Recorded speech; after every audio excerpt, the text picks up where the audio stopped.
நேரம் 6 மணி. இலங்கை ஒலிபரப்பு கூட்டுத்தாபனம் செய்திகள். செய்தி ஆசிரியர் ஸ்ரீ நாகவாணி ராஜா. வாசிப்பவர் இஸ்மாயில் பி மாரிஃப். முதலில் தலைப்புச் செய்திகள். வடமாகாணத்தில் சுகாதார சேவையை மேம்படுத்த பல விசேட தீர்மானங்கள். வவுனியா பல்கலைக்கழகத்திற்கு மருத்துவ பீடம். நாடு பல சவால்களை எதிர்கொண்ட போது தற்போதைய ஜனாதிபதி அச்சமின்றி நாட்டை காப்பாற்ற முன்வந்ததாக ராஜாங்க அமைச்சர் காதர் மஸ்தான் சுட்டிக்காட்டு. பாராளுமன்றத்தின் மீது தாக்குதல் மேற்கொண்டு நாட்டை சீர்குலைக்கும் சதித்திட்டம் தீட்டப்படுவதாக பிரதி சபாநாயகர் அஜித் ராஜபக்ச தெரிவிப்பு. ஸ்ரீலங்கா பொதுஜன பெரமுன நாட்டின் அபிவிருத்திக்காக பல வேலை திட்டங்களை அமுல்படுத்தியதாக நாமல் ராஜபக்ச கூறுகிறார். அரசாங்கம் அறிமுகப்படுத்த தயாராகும் பொருளாதார மாற்றுச் சட்டம் பல நல்ல நோக்கங்களை கொண்டிருந்த போதிலும் அதில் சிக்கல்களும் இருப்பதாக இரான் விக்ரமரட்ன சுட்டிக்காட்டு. 5ஆம் தர புலமை பரிசில் பரீட்சைக்கான விண்ணப்பங்களை இன்று முதல் இணையதளத்தினூடாக சமர்ப்பிக்க முடியும். 17வது இந்தியன் பிரீமியர் லீக் கிரிக்கெட் போட்டித் தொடரின் வெற்றி கிண்ணத்தை கொல்கத்தா நைட் ரைடர்ஸ் அணி வென்றது. விரிவான செய்திகள். 2017ஆம் ஆண்டு பிரதமராக இருந்தபோது வடமாகாண சுகாதார சேவையை மேம்படுத்துவதற்காக தன்னால் ஆரம்பிக்கப்பட்ட திட்டங்களை நாட்டின் ஜனாதிபதி என்ற வகையில் தற்போது மக்களிடம் கையளிக்க முடிந்திருப்பது குறித்து மகிழ்ச்சி அடைவதாக ஜனாதிபதி ரணில் விக்ரமசிங்க தெரிவித்தார். நவீன வைத்தியசாலைகளுடன் கூடிய சுகாதார வசதிகளை வடக்கு மாகாணம் பெற்றுள்ளதாக குறிப்பிட்ட ஜனாதிபதி, மேல் மாகாணத்தை போன்று மேம்பட்ட சுகாதார சேவைகளை கொண்ட மாகாணமாக வடக்கின் சுகாதார சேவையை அபிவிருத்தி செய்வதே தமது நோக்கமாகும் என்றும் ஜனாதிபதி குறிப்பிட்டார். மாங்குளம் ஆதார வைத்தியசாலையில் வைத்திய புனர்வாழ்வு சிகிச்சை மற்றும் மனநல அபிவிருத்தி நிலையத்தை திறந்து வைக்கும் நிகழ்வில் கலந்து கொண்ட ஜனாதிபதி ரணில் விக்ரமசிங்க இதனை குறிப்பிட்டார். நெதர்லாந்து அரசாங்கத்தின் ஆதரவுடன் 4500 மில்லியன் ரூபாய் செலவில் இந்த மருத்துவ சிகிச்சை நிலையம் நிர்மாணிக்கப்பட்டுள்ளது. இது வடமாகாணத்தில் உள்ள மிகப்பெரிய மருத்துவ புனர்வாழ்வு சிகிச்சை மற்றும் மனநிலை அபிவிருத்தி நிலையம் என்பதோடு மனநிலை மறுவாழ்வு பிரிவு, அவசர சிகிச்சை பிரிவு, அறுவை சிகிச்சை பிரிவு, ஆய்வுக்கூடம், கதிரியக்க பிரிவு, வெளிநோயாளர் பிரிவு மற்றும் தீவிர சிகிச்சை பிரிவு ஆகியவற்றை கொண்டுள்ளது. இதன்போது கருத்து தெரிவித்த ஜனாதிபதி ரணில் விக்ரமசிங்க, 2009ஆம் ஆண்டு யுத்தம் நிறைவடைந்த பின்னர் யுத்தம் காரணமாக வடமாகாணத்தில் தடைப்பட்ட சேவைகளை மீளமைப்பதற்கான அடிப்படை பணிகளை அப்போதைய அரசாங்கம் ஆரம்பித்தது. முதல் கட்ட பணிகள் நிறைவடைந்த நிலையில் இந்த பிரிவுகள் அனைத்தின் முன்னேற்றத்துக்கு 2ஆம் கட்டத்தை அமுல்படுத்த வேண்டியது அவசியமாகும். அதற்கிணங்க வடமாகாணத்தில் சுகாதாரத்துறையின் மேம்பாட்டிற்காக புதிய மருத்துவ பிரிவுகளை நிறுவுவதற்கு பிரதமர் என்ற வகையில் நெதர்லாந்து அரசாங்கத்துடன் கலந்துரையாடினேன். அப்போது வடமாகாண சபையில் இருந்த சுகாதார அமைச்சரும் முன்னாள் முதலமைச்சரும் இந்த நடவடிக்கைகளில் ஈடுபட்டிருந்தனர். யுத்தத்திற்கு முன்னர் கொழும்புக்கு அடுத்தபடியாக சிறந்த சுகாதார சேவையை கொண்ட பிரதேசமாக யாழ்ப்பாணம் திகழ்ந்தது. மேல் மாகாணம் அபிவிருத்தி அடைந்த நிலையில் தென் மாகாணமும் மத்திய மாகாணமும் அபிவிருத்தி அடைந்தன. வடமாகாணத்தை மீண்டும் அந்த நிலைக்கு கொண்டு வருவதே எனது நோக்கமாகும். அதனால்தான் இந்த மருத்துவமனைகள் தொடர்பில் விசேட கவனம் செலுத்தப்பட்டு மேம்படுத்தப்படுகிறது. அத்துடன் 2017ஆம் ஆண்டு யாழ்ப்பாண பல்கலைக்கழகத்தில் மருத்துவ பீடத்தை நிறுவுவதற்கும் அதற்கு தேவையான கட்டிடத்தை நிர்மாணிப்பதற்கும் நான் பிரதமராக இருந்து பணத்தை ஒதுக்கினேன். தற்போது இந்த திறப்பு விழாவில் கலந்து கொள்ளும் வாய்ப்பு எனக்கு கிடைத்தது. ஜனாதிபதியாக பதவியேற்றவுடன் இந்த பணிகள் உடனடியாக நிறைவு செய்யப்பட வேண்டும் என்று பணித்தேன். இப்போது வடக்கு மாகாணத்தில் நவீன மருத்துவமனைகள் உள்ளன. யாழ்ப்பாண வைத்தியசாலை தேசிய வைத்தியசாலையாக மாற்ற தீர்மானித்தோம். மேலும் மன்னார் வைத்தியசாலையும் அபிவிருத்தி செய்யப்படும். அதேவேளை வவுனியா வைத்தியசாலையை போதனா வைத்தியசாலையாக தரம் உயர்த்துவதுடன் வவுனியா பல்கலைக்கழகத்திற்கு மருத்துவ பீடம் ஒன்று வழங்கப்படும். ராகம வைத்தியசாலைக்கு பிறகு இந்த நவீன இயந்திரங்களை கொண்ட ஒரே வைத்தியசாலை மாங்குளம் வைத்தியசாலை என்பது குறிப்பிடத்தக்கது. யுத்தம் காரணமாக அங்கவீனம் அடைந்தவர்கள் மற்றும் மனநலம் பாதிக்கப்பட்டவர்களுக்கு சிகிச்சை அளிப்பதற்காக ராகம வைத்தியசாலை ஸ்தாபிக்கப்பட்டது. போரினால் பாதிக்கப்பட்ட இப்பிரதேச மக்களுக்கு ராகம வைத்தியசாலை போன்ற நவீன வைத்தியசாலையை வழங்குவதற்கு நாம் நடவடிக்கை எடுத்துள்ளோம் என்றும் ஜனாதிபதி குறிப்பிட்டார்.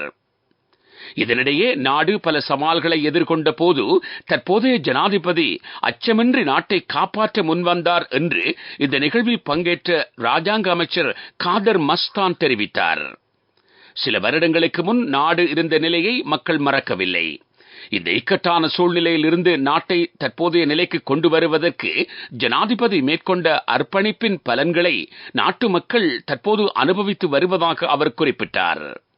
கடந்த 3 நாட்களாக வடமாகாணத்துக்கு விஜயம் மேற்கொண்டிருந்த ஜனாதிபதி மக்களின் பிரச்சினைகளை இனங்கண்டதாக வடமாகாண ஆளுநர் திருமதி PSM சார்ல்ஸ் குறிப்பிட்டார். அந்த பிரச்சினைகளுக்கு தீர்வுகள் வழங்கப்பட்டுள்ளன. அத்துடன் பல அபிவிருத்தி பணிகளும் மக்கள் பாவனைக்காக கையளிக்கப்பட்டுள்ளன. வடமாகாண சுகாதார சேவையில் அந்த திட்டங்கள் ஒரு சிறந்த மைல்கல்லாக அமையும் எனவும் ஆளுநர் குறிப்பிட்டார். வன்னி மாவட்ட பாராளுமன்ற உறுப்பினர்களான எஸ் நோகராதலிங்கம், சார்ல்ஸ் நிர்மலநாதன் மற்றும் செல்வம் அடைக்கலநாதன் ஆகியோரும் இந்த நிகழ்வில் கலந்து கொண்டனர். நீங்கள் கேட்டுக்கொண்டிருப்பது இலங்கை ஒலிபரப்பு கூட்டுத்தாபனத்தின் செய்திகள்.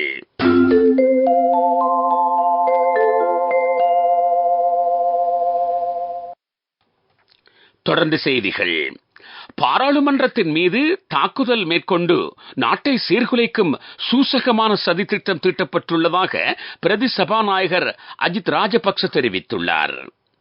நாட்டின் ஜனநாயகத்தின் மீது தாக்குதல் நடத்தி நாட்டை படிப்படியாக அரசியல் ரீதியாக சீர்குலைக்கும் சதி நீண்ட காலமாக இடம்பெற்று வருவதாக அவர் சுட்டிக்காட்டியுள்ளார். அதற்காக சமூக வலைத்தளங்கள் மூலம் மக்களின் மனதை மாற்றும் நடவடிக்கைகள் முன்னெடுக்கப்பட்டு வருகின்றன. அம்பலாந்தோட்டையில் இடம்பெற்ற நிகழ்வின் போதே பிரதி சபாநாயகர் இதனை குறிப்பிட்டார். கொரிய மொழி பரீட்சையின் பெறுபேறுகள் இன்று இணையத்தில் பதிவேற்றப்படும் என்று இலங்கை வெளிநாட்டு வேலைவாய்ப்பு பணியகம் தெரிவித்துள்ளது. www.slbfe.lk www.slbfe.lk என்ற இணையதளத்தினூடாக பெறுபேறுகளை பெற்றுக் கொள்ள முடியும். தேர்வில் தேர்ச்சி பெற்ற விண்ணப்பதாரர்களுக்கான மருத்துவ பரிசோதனை நாளை நடைபெற உள்ளது. விண்ணப்பதாரர்களுக்கான நேர்முக பரீட்சை அடுத்த மாதம் 6ஆம், 7ஆம் மற்றும் 10ஆம் திகதிகளில் இலங்கை வெளிநாட்டு வேலைவாய்ப்பு பணியகத்தின் மாகாண அலுவல்கள், குடிவரவு பரீட்சை நிலையங்கள் மற்றும் பயிற்சி நிலையங்களில் நடத்துவதற்கு ஏற்பாடுகள் செய்யப்பட்டுள்ளன. 2023ஆம் ஆண்டு நடைபெற்ற கொரிய மொழி தேர்ச்சி பரீட்சைக்காக 3580 பரீட்சார்த்திகள் தோற்றியிருந்தனர். அதில் 3422 பேர் சித்தியடைந்துள்ளனர். கலனி மற்றும் கழுகங்கையை அண்மித்த பகுதிகளில் கடும் மழை பெய்தால் வெள்ளப்பெருக்கு ஏற்படும் அபாயம் இருப்பதாக நீர்ப்பாசன திணைக்களம் தெரிவித்துள்ளது. நீர்ப்பாசன திணைக்களத்தின் நீரியல் மற்றும் அனர்த்த முகாமைத்துவ பிரிவின் பணிப்பாளர் பொறியியலாளர் SPC சுகீஸ்வர இதனை தெரிவித்துள்ளார். களு மற்றும் கல்லணி கங்கைகளின் மேல் பகுதிகளில் உள்ள தாழ்நிலங்களில் வசிக்கும் மக்கள் அவதானமாக இருக்குமாறும் கங்கையின் நீர்மட்டம் உயர்ந்துள்ளதாகவும் குறிப்பிட்டுள்ளார். இதற்கிடையில் தென்மேற்கு பருவமழையின் தாக்கம் நாட்டின் பல மாவட்டங்களில் தொடர்ந்து பாதிப்பை ஏற்படுத்தி வருகிறது. சீரற்ற வானிலை காரணமாக உயிரிழந்தவர்களின் எண்ணிக்கை 8ஆக அதிகரித்துள்ளதுடன் அதில் 7 பேர் மரம் முறிந்து வீழ்ந்ததில் உயிரிழந்தனர். இதேவேளை கொழும்பு, கம்பஹா, களுத்துறை, கண்டி, கேகாலை, நுவரேலியா மற்றும் இரத்தினபுரி ஆகிய 7 மாவட்டங்களுக்கு விடுக்கப்பட்ட மண் சரிவு எச்சரிக்கை தொடர்ந்தும் அமலில் இருக்கும் என்று அனர்த்த முகாமைத்துவ மத்திய நிலையம் தெரிவித்துள்ளது. அனர்த்த முகாமைத்துவ நிலையத்தின் தரவுகளின்படி சுமார் 45,344 பேர் பாதிக்கப்பட்டுள்ளனர். 2797 வீடுகள் பகுதியளவில் சேதமடைந்துள்ளன. இலங்கை மின்சார சபை ஆனது நேற்று பிற்பகல் 2 மணி வரை 61,000க்கும் அதிகமான மின்சார தடை முறைப்பாடுகளை பதிவு செய்துள்ளது. மேலும் 21ஆம் மற்றும் 26ஆம் தேதிக்கும் இடைப்பட்ட கடந்த 6 நாட்களில் 4,67,500க்கும் மேற்பட்ட நுகர்வோருக்கான மின்சாரம் துண்டிக்கப்பட்டதைத் தொடர்ந்து 61,000 முறைப்பாடுகள் கிடைத்ததாக மின்சார சபை தெரிவித்துள்ளது. அதன்படி நேற்றைய நிலவரப்படி 26,700க்கும் மேற்பட்ட மின்தடைகள் சீர் செய்யப்பட்டு சுமார் 4,25,500 நுகர்வோருக்கு மின்சாரம் வழங்கப்பட்டுள்ளதாக தெரிவிக்கப்படுகிறது. நாட்டின் ஒற்றுமைக்காக ஸ்ரீலங்கா பொதுஜன பெரமுனவினால் முன்னெடுக்கப்பட்ட வேலை திட்டங்களுக்கு எதிராக நாட்டில் சதி இடம்பெற்றுள்ளதாக பாராளுமன்ற உறுப்பினர் நாமல் ராஜபக்ஷ தெரிவித்துள்ளார். கட்சியினால் மாவட்ட மட்டத்தில் ஏற்பாடு செய்யப்பட்ட தொடர் மக்கள் சந்திப்பின் முதலாவது நிகழ்வு நேற்று கலாவவில் இடம்பெற்றது. கட்சியின் தலைவர் முன்னாள் ஜனாதிபதி மஹிந்த ராஜபக்ச தலைமையில் நடைபெற்ற இந்த நிகழ்வில் அமைச்சர்கள் பலரும் கலந்து கொண்டனர். அங்கு உரையாற்றிய பாராளுமன்ற உறுப்பினர் நாமல் ராஜபக்ச எதிர்கால சந்ததியினருக்காக இளைஞர்களுடன் இணைந்து உருவாகும் சக்தியாக ஸ்ரீலங்கா பொதுஜன பெரமுன முன்னோக்கி செல்லும் என்று குறிப்பிட்டார். ஸ்ரீலங்கா பொதுஜன பெரமுன கடந்த காலங்களில் நாட்டின் அபிவிருத்திக்காக பல திட்டங்களை நடைமுறைப்படுத்தியது. எனவே மக்கள் முன் செல்வதில் அந்த கட்சிக்கு எந்த அச்சமும் இல்லை என்றும் அவர் வலியுறுத்தினார். பொருளாதார மாற்ற சட்டமூலம் ஒன்றை கொண்டுவர அரசாங்கம் தயாராகி வருவதாக ஐக்கிய மக்கள் சக்தியின் பாராளுமன்ற உறுப்பினர் எரான் விக்ரமரட்ன தெரிவித்துள்ளார். இந்த சட்டம் பல நல்ல நோக்கங்களை கொண்டிருந்த போதிலும் அவற்றை எவ்வாறு அணுகுவது என்பதில் சில சிக்கல்கள் இருப்பதாக அவர் குறிப்பிட்டார். எனவே இவ்வாறான சட்டமூலங்கள் அவசரமாக கொண்டுவரப்படுவது நிறுத்தப்பட வேண்டுமென கொழும்பில் உள்ள எதிர்க்கட்சித் தலைவர் அலுவலகத்தில் நடைபெற்ற செய்தியாளர் சந்திப்பில் அவர் வலியுறுத்தினார்.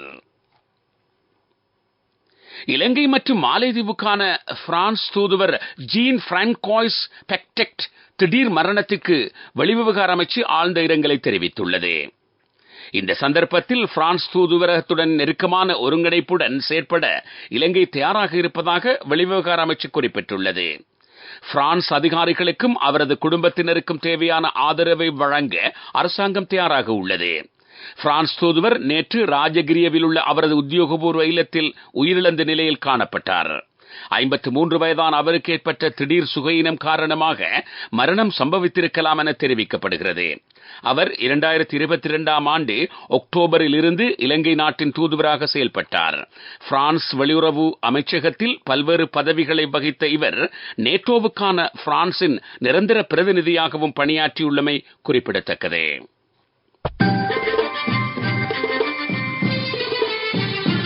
பிரதான செய்தி வழங்குவோர் ஒவ்வொரு வீட்டிலும் இருக்க வேண்டிய வீட்டு வைத்தியர் சித்தாலேப.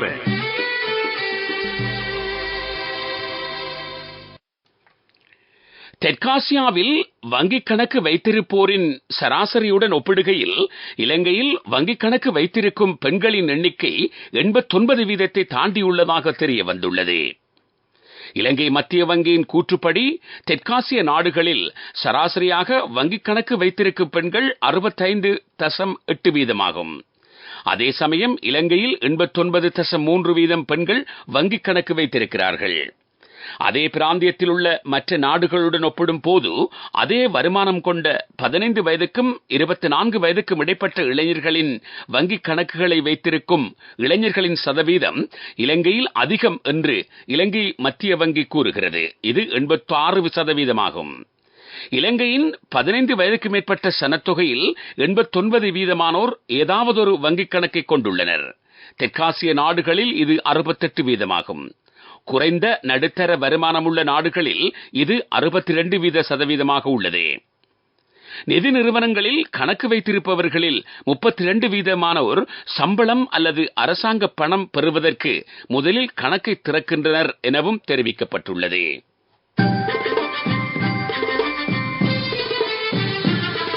பிரதான செய்தி வழங்கியோர் ஒவ்வொரு வீட்டிலும் இருக்க வேண்டிய வீட்டு வைத்தியர் சித்தாலேப. உங்கள் கவனத்திற்கு தேசிய டெங்கு தடுப்பு வாரம் நேற்று முதல் ஆரம்பமாகி இருக்கிறது. எதிர்வரும் 1ஆம் தேதி வரை தேசிய டெங்கு தடுப்பு வாரம் ஏற்பாடு செய்யப்பட்டுள்ளது. 18 மாவட்டங்களில் உள்ள 71 வைத்திய அதிகாரி பிரிவுகளை உள்ளடக்கிய விசேட நுளம்பு ஒழிப்பு வேலை திட்டங்கள் நடைமுறைப்படுத்தப்படும்.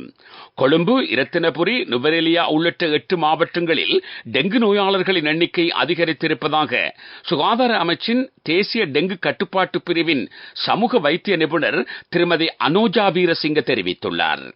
தற்போது நிலவும் மழையுடனான காலநிலையே டெங்கு நோயாளர்களின் அதிகரிப்புக்கு முக்கிய காரணமாகும். மழையுடன் கொழும்பில் டெங்கு பரவும் அபாயத்தை குறைப்பதற்கு உடனடி நடவடிக்கைகளை மேற்கொள்ளுமாறு தேசிய பாதுகாப்பு தொடர்பான ஜனாதிபதியின் சிரேஷ்ட ஆலோசகரும் ஜனாதிபதி பணிக்குழாம் பிரதானியுமான சாகல ரட்நாயக்க சம்பந்தப்பட்ட அதிகாரிகளுக்கு பணிப்புரை விடுத்திருந்தமை குறிப்பிடத்தக்கது. உலகச் செய்திகள்.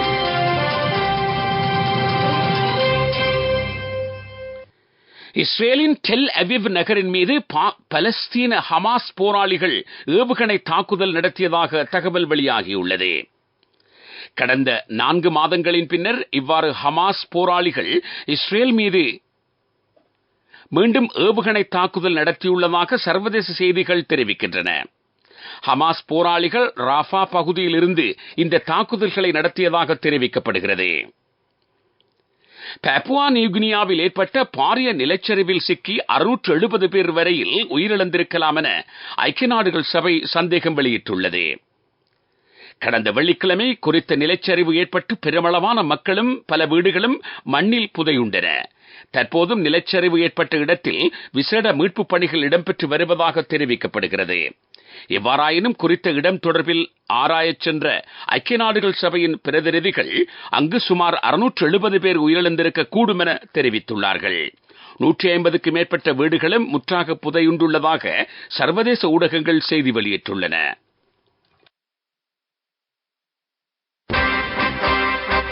அபிவிருத்தி செய்திகள்.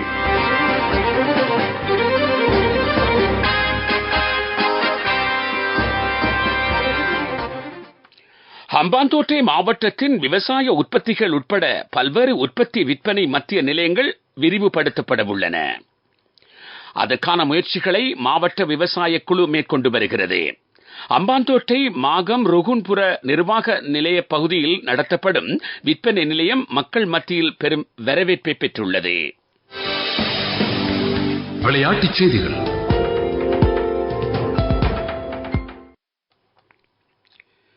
பதினேழாவது ஐபிஎல் கிண்ணத்தை கொல்கத்தா நைட் ரைடர்ஸ் அணி சுவீகரித்திருக்கிறது. 17வது ஐபிஎல் தொடரின் இறுதிப் போட்டி கொல்கத்தா நைட் ரைடர்ஸ் மற்றும் சன்ரைசர்ஸ் ஹைதராபாத் ஆகிய அணிகளுக்கிடையில் சென்னையில் இடம்பெற்றது. போட்டியில் நாணய சுழற்சியில் வெற்றி பெற்ற சன்ரைசர்ஸ் ஹைதராபாத் அணி முதலில் துடுப்படுத்தாட தீர்மானித்தது. அதன்படி முதலில் துடுப்படுத்தாடிய சன்ரைசர்ஸ் ஹைதராபாத் அணி 18.3 ஓவர்கள் நிறைவில் சகல விக்கெட்டுகளையும் இழந்து 113 ஓட்டங்கள் மாத்திரமே பெற்றது. ஐபிஎல் தொடரின் இறுதிப் போட்டி ஒன்றில் அணியொன்று பெற்றுக்கொண்ட குறைந்தபட்ச ஓட்ட எண்ணிக்கையாகவும் இது பதிவானது. தொடுப்பாட்டத்தில் அந்த அணி சார்பில் அணியின் தலைவர் பேட் குமின்ஸ் 24 ஓட்டங்களையும் ஐடன் மக்ராம் 20 ஓட்டங்களையும் பெற்றனர். பந்துவீச்சில் கொல்கத்தா நைட் ரைடர்ஸ் அணி சார்பில் ஆண்ட்ரி ரசல் 3 விக்கெட்டுகளையும் மிச்சேல் ஸ்டேஸ் மற்றும் ஹர்ஷித் ராணா ஆகியோர் தலா 2 விக்கெட்டுகளையும் வீழ்த்தினர். இந்த நிலையில் 114 ஓட்டங்களை வெற்றி இலக்காக நோக்கி துடுப்படுத்தாடிய கொல்கத்தா நைட் ரைடர்ஸ் அணி 10.3 ஓவர்கள் நிறைவில் 2 விக்கெட்டுகளை மாத்திரம் இழந்து வெற்றி இலக்கை அடைந்தது. துடுப்பாட்டத்தில் அந்த அணி சார்பில் வெங்கடேஷ் ஐயர் ஆட்டமிழக்காமல் 52 ஓட்டங்களை பெற்றுக் கொடுத்தார். நேற்றைய போட்டியில் ஆட்ட நாயகனாக கொல்கத்தா அணியின் மிச்சேல் ஸ்ட்ரா தெரிவானார். தொடரின் சிறப்பாட்டக்காரராக அந்த அணியின் சுனில் நரேன் தெரிவானார். வெற்றி பெற்ற அணிக்கு இலங்கை பெறுமதியில் 75 கோடி ரூபாவும், 2ஆம் இடத்தை பெற்ற சன்ரைசர்ஸ் ஹைதராபாத் அணிக்கு இலங்கை பெறுமதியில் 45 கோடி ரூபாவும் பரிசாக வழங்கப்பட்டது. வர்த்தக செய்தி அனுசரணை. பட்டதாரியாகும் போது, திருமணத்தின் போது, குழந்தை பிறப்பின் போது மற்றும் 25வது திருமண ஆண்டு நிறைவின் போது 50,000 ரூபாய் வரை விசேட அனுகூலங்கள். மாதாந்தம் 12,500 ரூபாய் வீதம் சேமித்திடும் ஸ்ரீ சேவிங்ஸ் சாம்பியன்களுக்கு மேலும் பணப்பரிசுகள். மாலைதீவின் வெளிவிவகார அமைச்சு தற்போதைய முறையின்படி இலங்கைக்கு வந்த பின்னர் 30 நாள் சுற்றுலா வீசாவை இலவசமாக பெற்றுக் கொள்ள முடியும் என்று மாலைதீவு வெளிவிவகார அமைச்சு அறிவித்துள்ளது. மாலைதீவு பிரஜைகள் 30 நாட்களுக்கு மேல் தங்குவதற்கு www.srilankavisa.lk என்ற இணையதளத்திற்கு சென்று 6 மாத இலவச வீசாவிற்கு ஆன்லைனில் விண்ணப்பிக்க முடியும் எனவும் குறிப்பிடப்பட்டுள்ளது. இந்த வீசாவிற்கு நிர்வாக கட்டணம் வசூலிக்கப்படும் என்றும் குறிப்பிடப்பட்டுள்ளது. பட்டதாரியாகும் போது, திருமணத்தின் போது, குழந்தை பிறப்பின் போது மற்றும் 25வது திருமண ஆண்டு நிறைவின் போது 50,000 ரூபாய் வரை விசேட அனுகூலங்கள். மாதாந்தம் 12,500 ரூபாய் வீதம் சேமித்திடும் ஸ்ரீ சேவிங்ஸ் சாம்பியன்களுக்கு மேலும் பணப்பரிசுகள். பொருளாதார செய்திகள். அஸ்வெசும 2ஆம் கட்டத்தை வடமாகாணத்தில் ஆரம்பிக்க அரசாங்கம் திட்டமிட்டுள்ளது. வடமாகாண கிராம உத்தியோகத்தர்கள் அரசாங்கத்தின் நலன்புரி வேலை திட்டங்களை அமுல்படுத்துவதற்கு உறுதுணையாக இருந்தமையினால் வடமாகாணத்தில் 2ஆம் கட்ட நிவாரணப் பணிகளை ஆரம்பிப்பது தொடர்பில் நிதியமைச்சு கவனம் செலுத்தியுள்ளது. அஸ்வெசும 2ஆம் கட்டத்தின் கீழ் 4.5 லட்சம் விண்ணப்பங்கள் கிடைத்துள்ளதாக நிதியமைச்சு தெரிவித்துள்ளது. அதன்படி 24 லட்சம் குடும்பங்களுக்கு நிவாரண பலன்கள் வழங்கப்பட உள்ளன. காலநிலை அறிக்கை.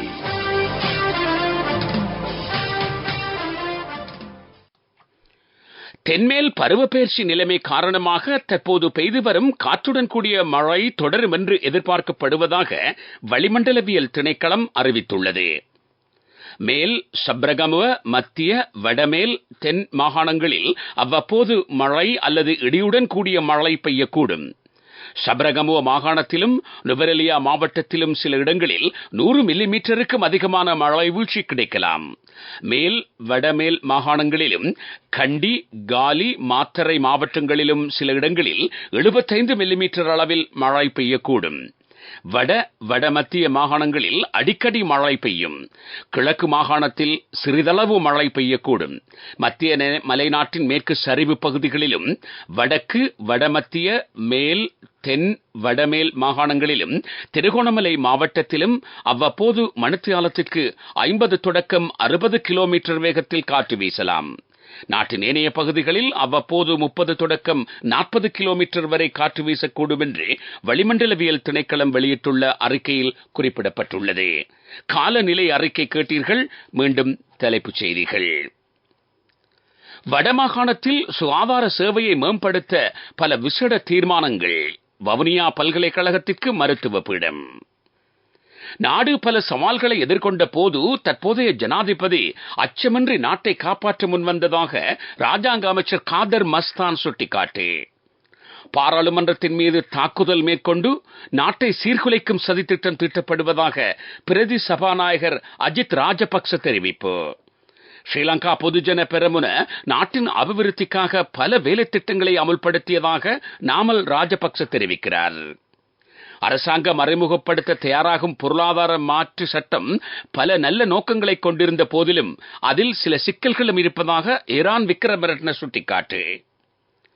5ஆம் தர புலமை பரிசில் பரீட்சைக்கான விண்ணப்பங்களை இன்று முதல் இணையத்தினூடாக சமர்ப்பிக்க முடியும்.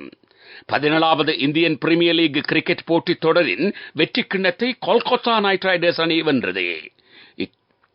எமது அடுத்த பிரதான செய்தி அறிக்கை பிற்பகல் 12:45 ஒலிபரப்பாகும்.